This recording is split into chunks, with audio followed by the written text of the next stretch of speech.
Zelensky Trump की मुलाकात से पहले पुतिन ने दे डाली खुली धमकी।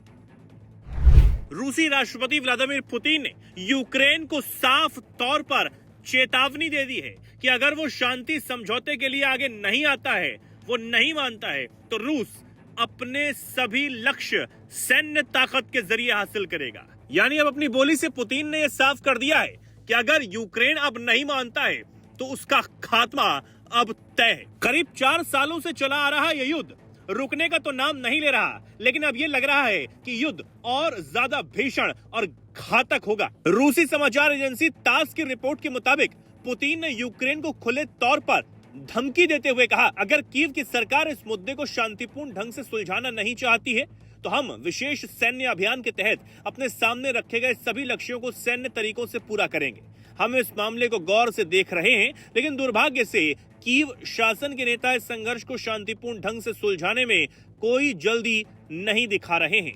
मैंने 1 साल पहले विदेश मंत्रालय में अपने भाषण के दौरान इस पर बात की थी। यही नहीं, युद्ध की वर्तमान स्थिति के बारे में बात करते हुए पुतिन ये भी कह रहे हैं कि हमारी सेनाएं संपर्क रेखा के पार हर जगह आगे बढ़ रही हैं, कुछ क्षेत्रों में तेजी से तो कुछ में धीमी गति से, लेकिन दुश्मन सभी क्षेत्रों में पीछे हट रहा है। अब पुतिन का यह बयान ऐसे वक्त में आया है जब जेलेंस्की अमेरिकी राष्ट्रपति ट्रंप से मिलने जा रहे हैं। ये बैठक फ्लोरिडा में होनी है। इस मुलाकात में युद्ध खत्म करने के रास्तों पर एक बार फिर से चर्चा की जाएगी। हालांकि अब तक पुतिन की इस धमकी के बाद व्हाइट हाउस की तरफ से कोई प्रतिक्रिया सामने नहीं आई है, लेकिन जिस तरह की चेतावनी और खुली धमकी पुतिन ने इस बार दी है, उसमें अब यूक्रेन के लिए एक बड़ी समस्या नजर आ रही है। जेलेंस्की चिल्लाकर बार-बार यही कह रहे हैं कि रूस शांति चाहता ही नहीं है। हालांकि पुतिन के अपने इस बयान से पहले रूस ने जेलेंस्की के देश यूक्रेन पर अपने हमलों को ताबड़तोड़ तरीके से तेज कर दिया।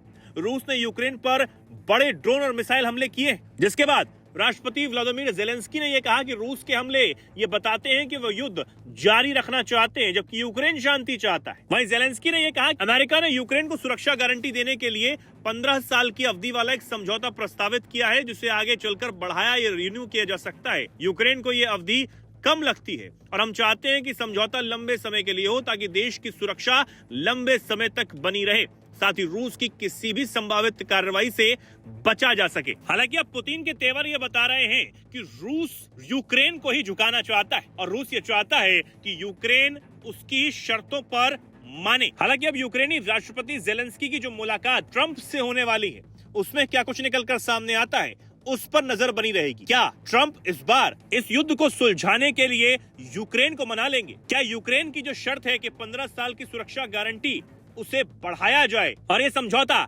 लंबे समय के लिए हो, क्या ये अमेरिका मानेगा? देखना होगा कि इस युद्ध का अंत क्या होगा, शांति या फिर विनाश।